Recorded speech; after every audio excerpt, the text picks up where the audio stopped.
सेठ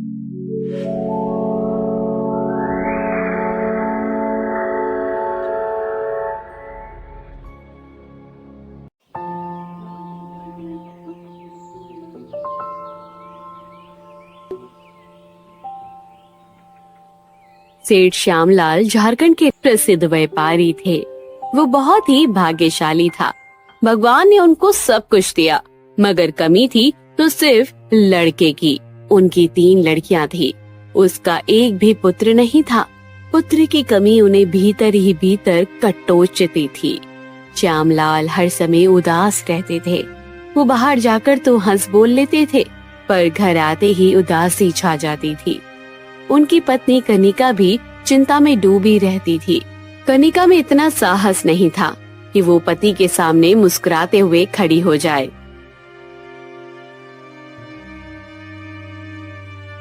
मेरे रतन जैसे बेटे का सौभाग्य ही फूट गया। कभी इसका चेहरा अनार के दाने की तरह चमकता था, पर अब वो चमक जैसे कहीं खो गई हो। ना होठों पर पहले जैसी मुस्कान रही, ना आंखों में वही पुराना चमक। ये तो जैसे अपनी ही परछाई बनकर रह गया। अरे माँ, अरे तुम ऐसी बातें मत किया करो। अब क्या बोलूं मैं। देखो, जो किस्मत में नहीं है उसके लिए आंसू बहाना बेकार है। अरे मैंने मान लिया है कि हमारा वंश यूं ही समाप्त हो जाएगा। हमारी तकदीर में पुत्र सुख लिखा ही नहीं था। बस तुम्हारी बातें सुनकर दिल भारी हो जाता है और आंखें भर आती हैं।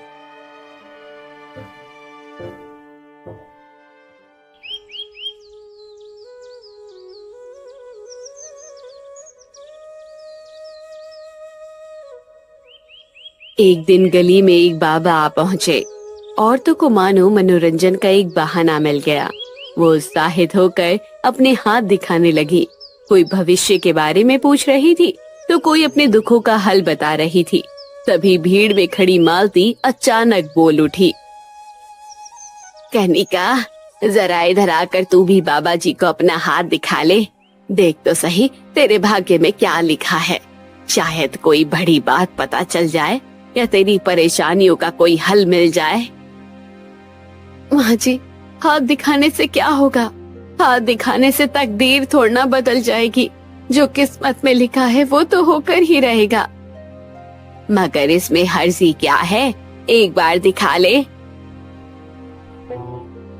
कनिका सास के भय से बाबा के पास आ जाती है और बाबा जी के सामने हाथ दिखाती है। सब औरतें चुपचाप खड़ी होकर देखने लगती है। बाबा जी ने हाथ की रेखाओं को देखा और धीरे से कहा, ये रेखा। ओम नमः शिवाय, नमः शिवाय, नमः शिवाय। तुम्हारे घर में हमेशा किसी न किसी बात को लेकर कलेश बना रहता है। ना कभी शांति रहती है, ना सुकून। बस हर वक्त तनाव और तकरार का माहौल रहता है। क्यों? मैंने सही कहा कि नहीं कहा? बताओ।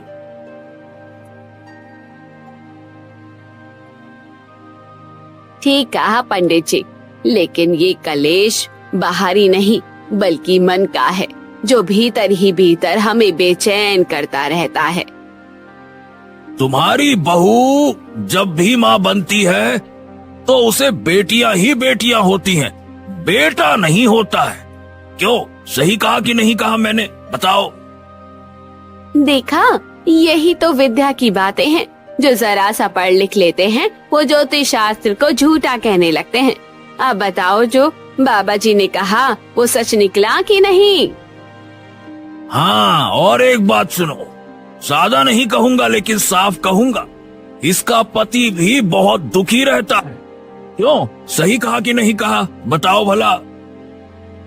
हाँ महाराज, ये भी सच है।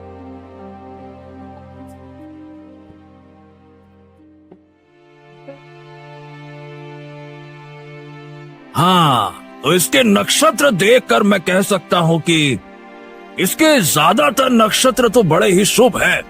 बस हाँ, एक ही नक्षत्र है जो अशुभ पड़ा है। यही सारी परेशानियों का जड़ है।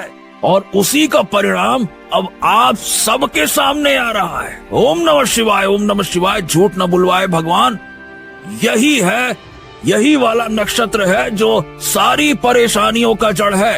हाँ महाराज, ये तो अंतर्यामी है। अब जरा ये भी देख लें कि इसके भाग्य में पुत्र सुख लिखा है कि नहीं।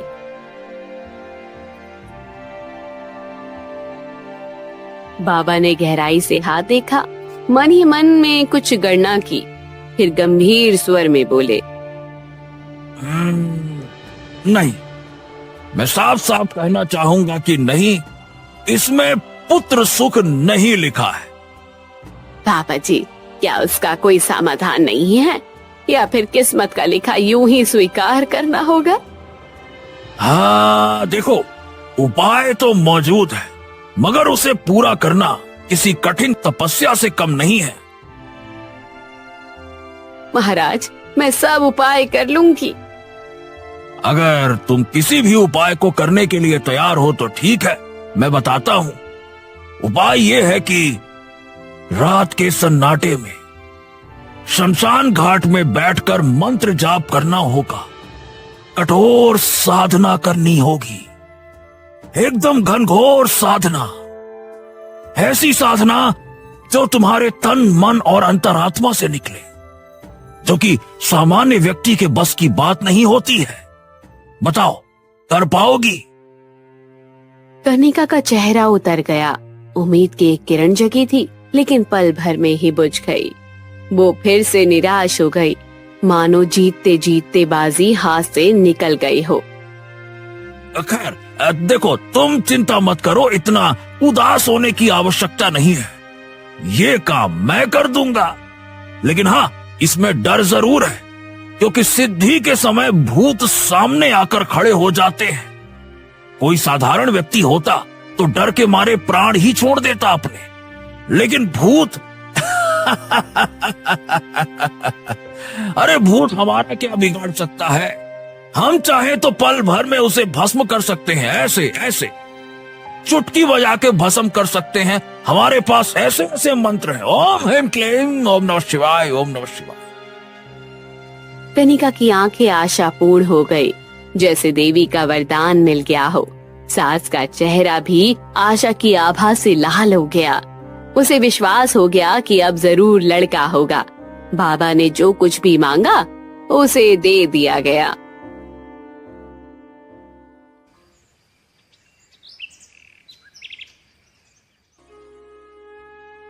कनिका की रात दिन खातिरदारी होने लगी। घर के लोग उसे कोई भी काम करने नहीं देते थे। श्यामलाल, जिसने कभी उससे सीधे मुंह तक बात नहीं किया था, अब वो भी हंस हंस कर उससे बोलने लगा था। हाँ, मेरा मन कहता है कि इस बार पुत्र ही होगा, क्योंकि संकेत भी शुभ प्रतीत हो रहे हैं। हाँ, दिल में ऐसे ऐसे वितीन आते हैं कि आपसे क्या कहूँ। जी चाहता है कि फल और मिठाइयाँ ही खाती रहूं। रोटी की ओर देखने का मन ही नहीं करता, और साधारण चीजों में अब दिल नहीं लगता। अच्छा जी, अभी कैसा महसूस कर रही हो? अब तो मैं बहुत खुश हूँ। पहले तो मन हमेशा उदास सा रहता था, लेकिन अब ऐसा लगता है जैसे हर पल ऊर्जा सी भर गई हो। जी चाहता है बस सारा दिन खुली हवा में घूमती रहूं। ऐसी अनुभूति पहले कभी नहीं हुई। अब मेरा दिल भी यही कहता है कि अब की बार लड़का होगा। अगर सच में लड़का हुआ तो मुझे क्या उपहार दोगे? अरे, तुम जो भी मांगोगी वही तुमको लाके दूंगा। अरे, जो भी मेरे पास है वो सब तो तुम्हारा ही है ना, है? तो फिर क्या आप मेरे लिए एक खूबसूरत हीरे का हार बनवा दोगे? बस इतनी सी बात। अरे, जब खुशखबरी मिलेगी ना, तो तुम्हें हीरे का नहीं बल्कि सोने और मोतियों से जड़ा अनमोल हार दूंगा। हाँ।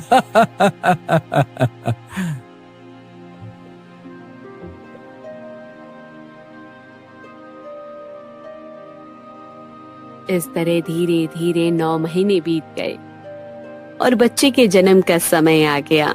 श्यामलाल घबराहट में बाहर खड़े इधर उधर टहल रहा था। कुछ ही देर बाद अंदर से नवजात शिशु के रोने की आवाज आई। श्यामलाल की माँ मालती बाहर आई। उसकी आंखों में आंसू थे, लेकिन चेहरा गुस्से से भरा हुआ था, जैसे अग्नि में पानी की बूंदें जल रही हो। फिर से लड़की हुई है। श्यामलाल का सिर घूमने लगा। वो काफी देर तक शांत रहा, फिर धीमे स्वर में बोला, हाँ, हाँ, अरे अरे अब तो मन करता है कि कहीं दूर चला जाऊं। यहाँ रहकर मेरे दिल को कभी सुकून नहीं मिलेगा।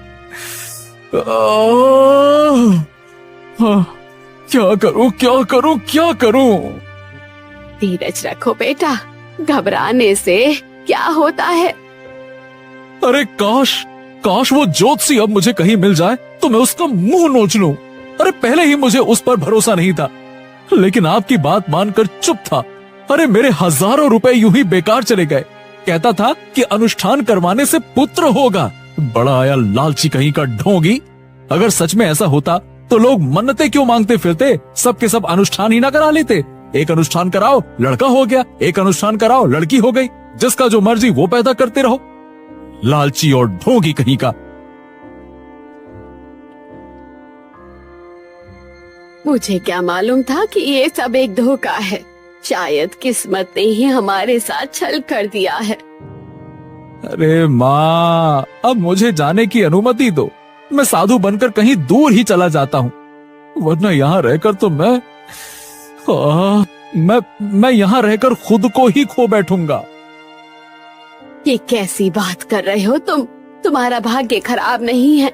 असल में तो बदकिस्मत वो बेचारी है जिसे राजमहल जैसा घर मिला, लेकिन फिर भी उसे सुकून का नसीब नहीं हुआ।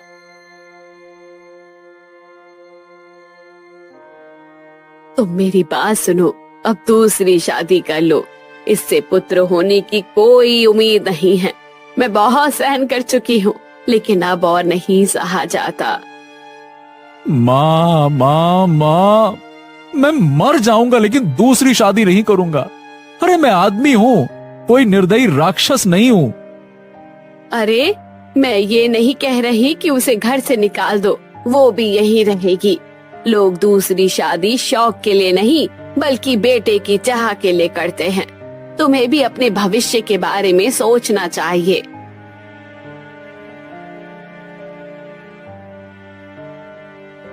कनिका चुपचाप लेटी लेटी सब सुन रही थी।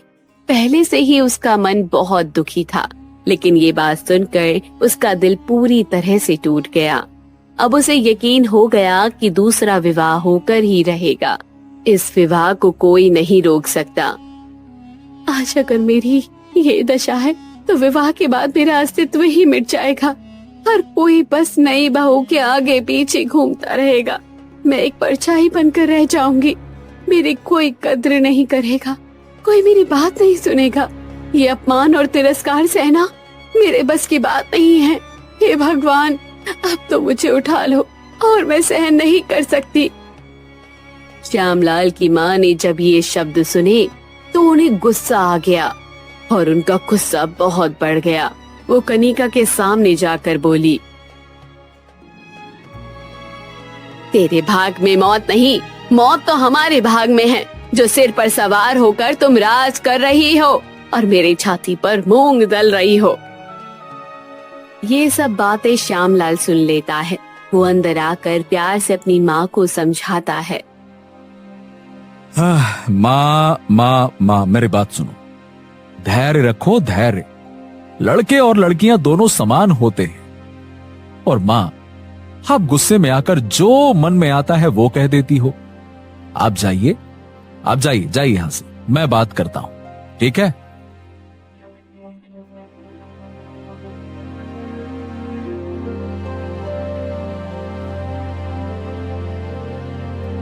कनिका चुप रही और धीरे से अपनी आंखें बंद कर लेती है। उसे लगा कि अब सब पराये हो चुके हैं। उसके लिए केवल उसका पति ही अपना है।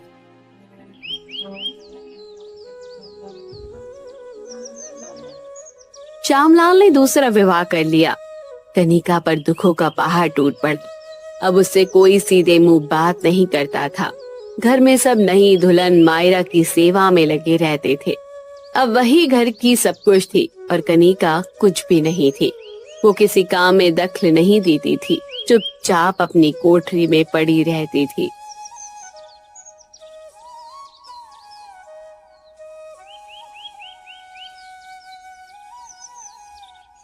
एक दिन कनिका की तबीयत ज्यादा खराब थी, इसलिए नई बहू मायरा रसोई में खाना बना रही थी। इतनी में उसकी सास मालती वहां आ गई।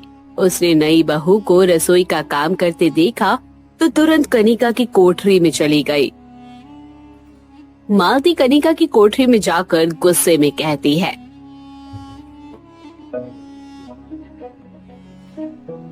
परमात्मा करे ऐसी बहू किसी को ना मिले। खाने को तो हरदम तैयार रहती है, पर काम करने में ध्यान ही नहीं। नई बहू घर के काम में जुटी है और ये रानी आराम फरमा रही है। कोई देखे तो इसे क्या सोचे। कनिका चुपचाप माँ जी की सारी बातें सुन रही थी, लेकिन मालती और ज्यादा गुस्से में आ गई। क्या करूं माँ जी, मुझे तेज बुखार महसूस हो रहा है। अच्छा, मैं इन बहानों को अच्छी तरह से समझती हूँ। तुम चाहे जितना भी नाटक कर लो, लेकिन सच मुझसे छिपने वाला नहीं है। बुखार बुखार कुछ नहीं है, ये तो बस काम से बचने का एक बहाना है।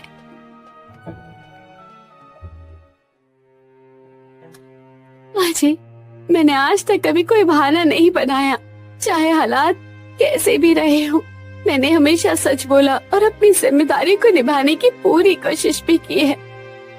अच्छा, तुम बड़ी सावित्री बनी फिरती थी, अब बहाना क्यों बनाने लगी? कल शाम तक तो तुझे कोई बुखार नहीं था, फिर अचानक आज कैसे आ गया?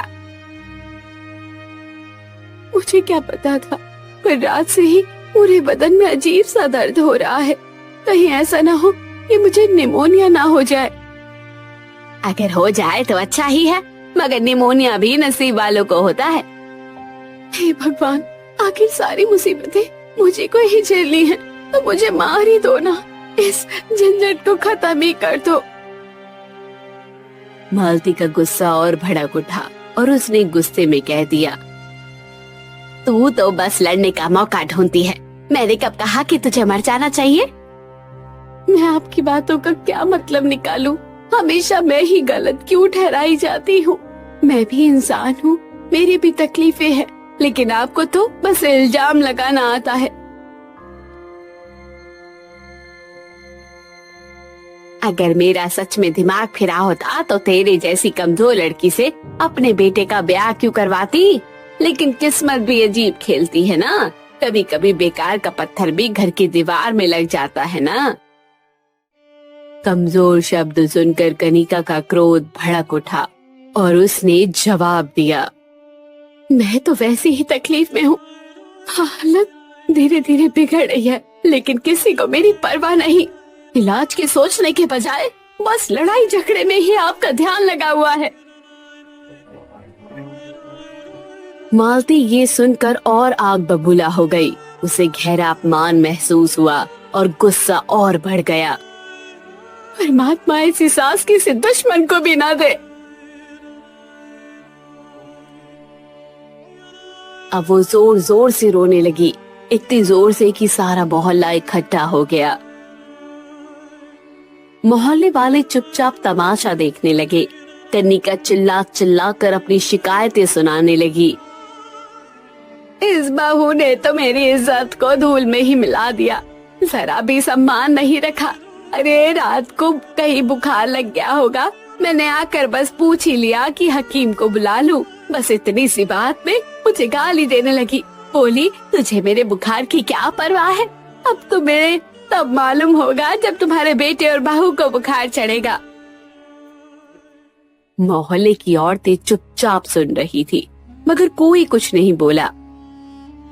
मैंने कहा, मुझे चाहे जितनी भी गालियां दे लो, लेकिन उस निर्दोष का क्या कसूर? इतने में ही नाम ले लेकर रोने लगी और मुझे कोसने लगी। अब तुम लोग ही कहो, मेरा क्या दोष था?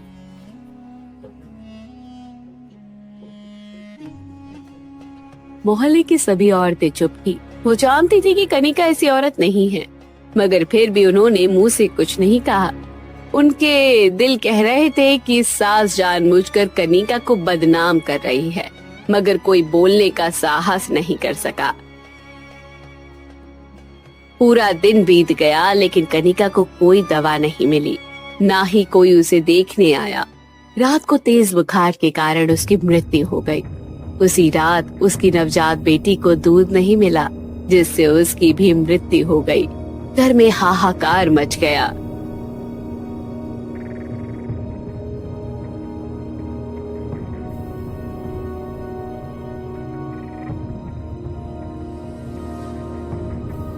हे भगवान, ये क्या हो गया? मालती और श्यामलाल फूट फूट कर रोने लगे, लेकिन एक व्यक्ति था जिसकी आंखों में आंसू नहीं थे। वो थी मायरा, श्यामलाल की दूसरी पत्नी।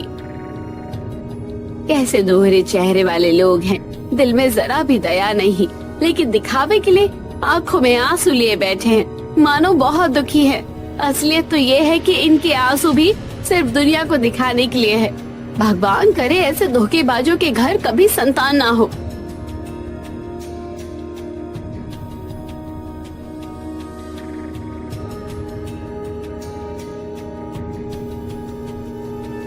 जब कनिका का अंतिम संस्कार करके श्यामलाल घर लौटे तो उन्होंने देखा कि उनकी तीनों छोटी बेटियों ने अपनी माँ के वियोग में प्राण त्याग दिए हैं। तो पूरा घर मातम में डूब चुका था। लेकिन एक व्यक्ति इस सब के बीच भीतर ही भीतर प्रसन्न था। वो थी मालती। उसे कोई पछतावा नहीं था। वो मन ही मन सोच रही थी, अच्छा हुआ कनिका के साथ साथ मुसीबतें भी टल गई। आखिर कौन इन्हें पालता और कौन इनकी शादी करवाता। आजकल के जमाने में हालात वैसे भी कितने मुश्किल है। अब बस एक ही लड़की बची है, अगर ये भी चले जाए तो बोझ ही हल्का हो जाएगा।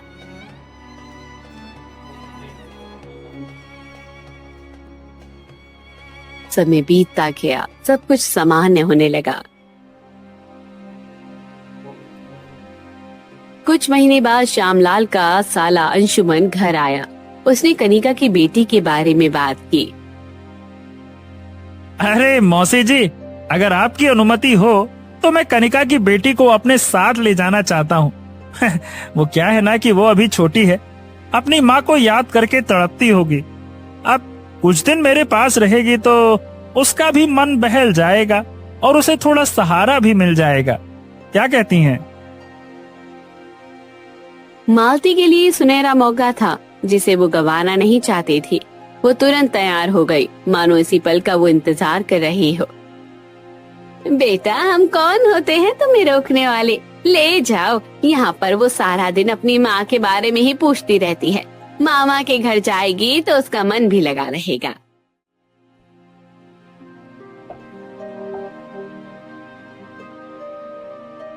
अंशुमन बच्ची को लेकर चला गया।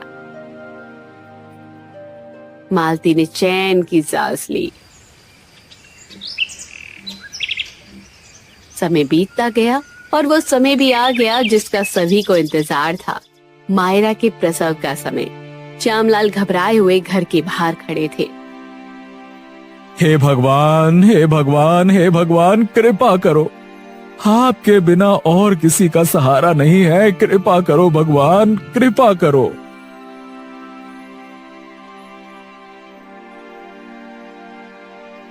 इतने में मालती कमरे से बाहर आई। श्यामलाल बेचैनी से उसकी तरफ बढ़ने लगा। क्या हुआ माँ? लड़का हुआ है। श्यामलाल और मालती की खुशी का ठिकाना न रहा। उन्हें लगा जैसे उनकी सारी मुरादें पूरी हो गई हो। हाँ?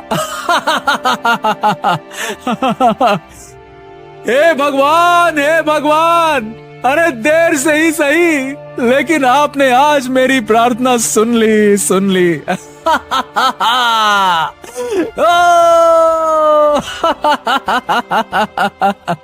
अरे इतने दिनों की तकलीफ और चिंता के बाद हाँ, आखिरकार हमें राहत मिली।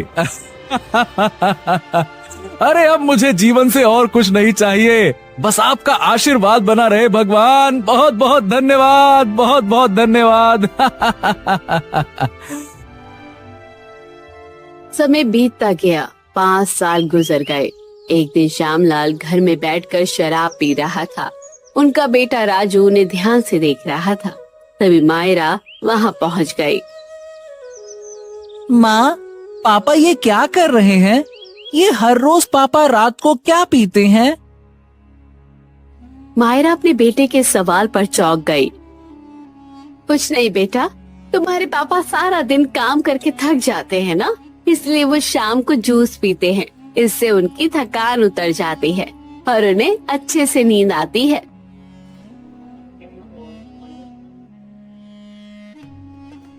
अच्छा माँ, जूस पीने से नींद अच्छी आती है क्या? हाँ बेटा, जूस पीने से अच्छी नींद आती है। तो माँ, मुझे भी जूस पीना है। मुझे भी रात को नींद नहीं आती है। मुझे भी जूस पीना है।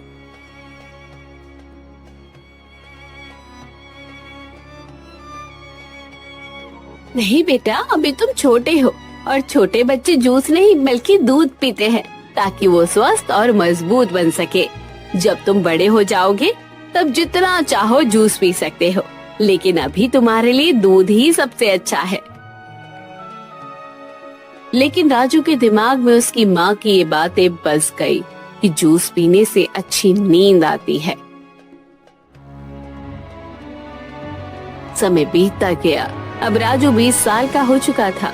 उसे शराब और जुए की बुरी लत लग चुकी थी। वो सब कुछ तहस नहस कर चुका था, यहाँ तक कि उसने अपने माँ बाप को मारने की धमकी देकर उनका घर तक बेच दिया था।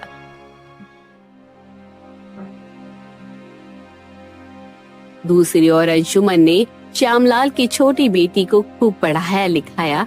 वो इतनी काबिल बन गई कि वो डॉक्टर बन गई। लेकिन जब उसे अपने असली घर की सच्चाई पता चली तो वो खुद को रोक नहीं पाई और अपने माँ बाप के पास आ गई। डॉक्टर बेटी अपने पिता की हालत देखकर भावुक हो जाती है। माँ, पापा, मैंने सुना है कि हमारे घर की हालत बहुत खराब हो गई है। ये सब कैसे हुआ? और पापा, आपने ये अपना हाल क्या बना लिया है? आपने मुझे एक भी बार नहीं बताया। श्यामलाल अपनी बेटी की बात सुनकर भावुक हो जाता है और उनकी आंखों से आंसू बहने लगते हैं। वो अपने किए पर गहरा पछतावा महसूस करता है, लेकिन सब कुछ बदल पाना उनके हाथ में नहीं था। अरे बेटी, अरे मैं क्या बताता, ये सब मेरे ही कर्मों का फल है। अरे बेटे की चाहत में मैंने तुम्हारी 3 बहनों को खो दिया, तुम्हारी माँ को खो दिया। अरे देख लो दुनिया वालों, देख लो, अरे बेटे होने का नतीजा।